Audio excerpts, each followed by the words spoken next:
Nat, kamu ternyata satu kampus dengan aku. Jadi kita satu kampus Global People, bukan cuma satu kampus, satu jurusan. Satu jurusan. Jadi kita teknik nuklir. Nuklir komunikasi. Teknik komunikasi nuklir. Enggak, kita sama-sama markom di virus ya. Iya. Yeay. Ya dan ampun. UKM sama, gila. Iya, UKM sama, kita sama-sama di radio kampus ya. Gokil. Tapi angkatannya lumayan ya, bedanya beda setahun ya. Tasya ini di atas gue, senior gue. Percaya dok? Enggak percaya tentu. Jadi Tasya ini masih berarti ya? Udah beres ya 2023 kemarin ya, angkatan 2019. Aku lulusnya 2012. Harusnya tapi 2014 waktu itu lulusnya. Oke. Tas, ini kemarin sekali lagi congratulations sudah rilis single judulnya Kutukan. Ini featuring Natasha Elvira bareng sama Societ de Harmony di tanggal 18 Juli kemarin. Can you tell us about this song? Apa lagu ini? Kutukan, wow. Kutukan. Kalau kutekan kan di kuku ya. Iya. Ini kutukan. Kalau kutukan tuh kita nyeritain soal toxic relationship. Oke. Jadi gimana orang-orang yang terjebak dalam hubungan yang Oke. dia tuh gak bisa keluar dan terjebak dalam loop hubungan yang toksik itu. Oke. Dia merasa seperti terkutuk gitu. Oke. Ini bareng sama Societ de Harmony ya. Ini gimana ceritanya bisa featuring, bisa collab sama Societ de Harmony? Kebetulan kita memang lagi bikin EP bareng, isinya totalnya 8 lagu. Oke. 9 ya? 9 Oke, lagu, termasuk lagu ini dan dirilisnya 3 tahap. EP, single, EP. Single, EP, single, EP gitu. Gimana? Single EP. Oh, jadi kenapa kayak gitu? Karena Coba deh dijelasin. setiap single tuh kita kayak introduce dulu mood EP-nya bakal kayak gimana. Oke. Cuma yang kemarin kan moodnya lebih ke nasehat orang yang udah lebih matang lah ya. Orang yang udah dewasa, bapak-bapak punya gitu. wisdom ya. Karena kebetulan lagu-lagunya diciptakan oleh Mas Adan. Nah, Kutukan itu menjebatani ke EP berikutnya yang temanya lebih ke Gen Z-an gitu. Kan jadi kalau listrik gitu ya, Gen Z-an. Iya benar. Gen Z katanya Gen Z. Iya nggak salah. Gen Z. Oke, ke Gen Z-an. Oke. Makanya kalau bapak-bapak kan kayaknya udah nggak relate sama toxic relationship ya, udah jalanin dulu Tapi aja. sebenarnya toxic relationship itu masih akan terjadi sampai kapanpun. Nggak harus di romance. Oh iya benar. Sama teman, karena atau di kantor juga bisa ya. Kantor banget.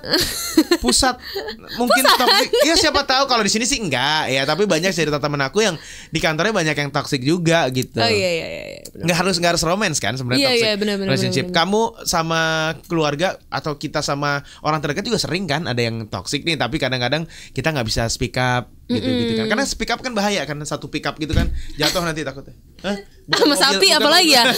Sama sapi sama kambing ya. Oke, dan ini kemarin dirilis tanggal 18 Juli. Jadi ini sebenarnya kolaborasi jadi yang pertama Natasha bareng sama Societ de Harmony atau gimana?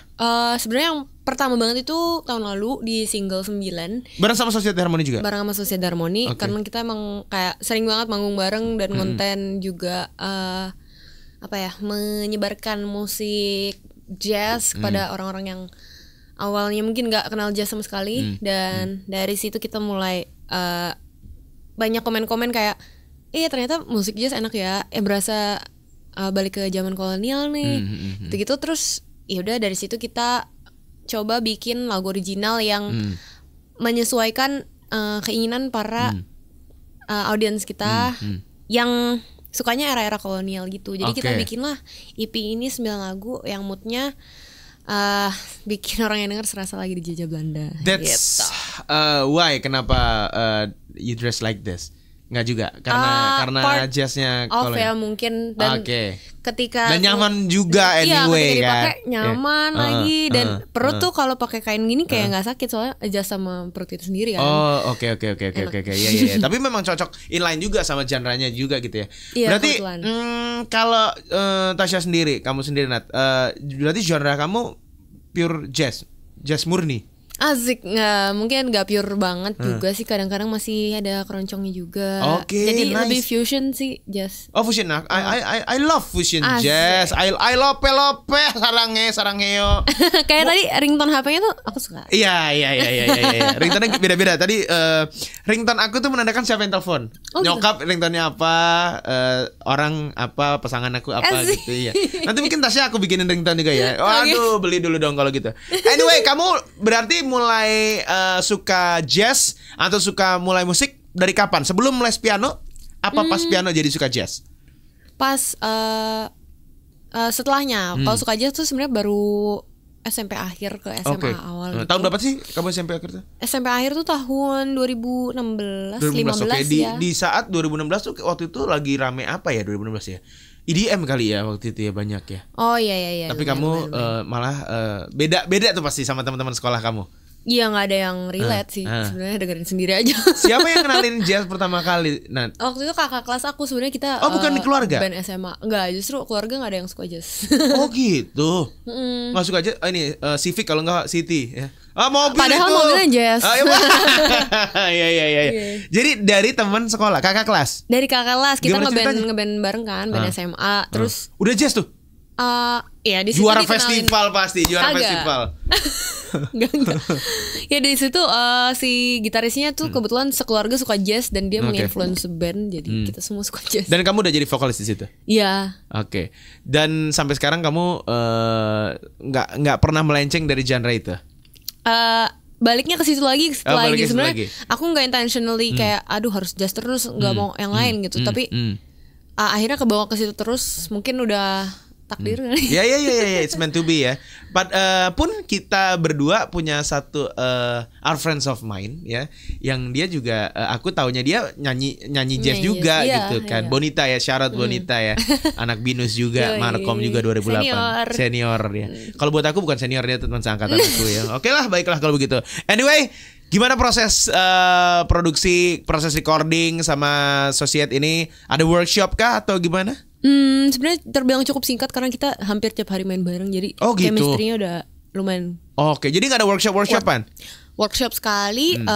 Di workshop apa aja yang dibahas, dikerjain? Paling kayak aransemen. Oh, aransemen, oke. Bagian lagu, ya intro outro gitu-gitu aja. Terus kita latihan mungkin kurang lebih 1-2 kali ya, 2 kali lah. Jago banget. 2 kali. Terus rekamannya sehari buat musik, sehari buat vokal. Satu shift. Dua shift. Oke.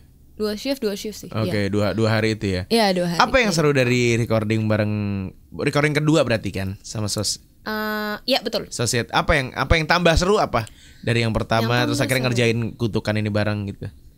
Yang tambah seru itu karena sekarang kita ada hornsnya juga Oh, di sesi nice. rekaman itu. Tapi di lagu kutukan cuma sama piano doang ya. Oke. Jadi yang serunya berkolaborasi dengan orang-orang yang nggak biasa kita temui di luar Societ gitu kan. Terus ngejar waktunya juga seru. Terus senangnya aku di lagu kutukan ini awalnya aku mau bikin ala-ala Bernadia yang simple-simple aja yes, gitu. ngerti, paham, oke. Cuma akustik gitu. Tapi nggak bisa, kamu harus ribet ya. nah, Harus jazz. sebenarnya aku nggak begitu, cuma mungkin emang dibawanya ke situ ya. Iya. Karena pianis aku juga mainnya grande, ala-ala iya. gimana ya, opera. Ada Iya. operanya sedikit, Paham, tapi chordnya Iya. yang apa? Diminish lah, gitu. Jadi Apa sih kebawanya emang chord ke situ. yang paling umum kalau dipakai sama kamu? Apa ya?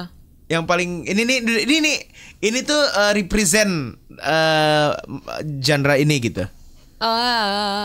Ya walaupun mungkin kita nggak tahu banget ya chord Alter, mayor 7 gitu-gitu kali ya. Oh, oke mayor ted. Mayor 7 tadi maksud gue. Mayor 7. Mayor 7. Oh, oke. Mayor T ke-7 kali itu.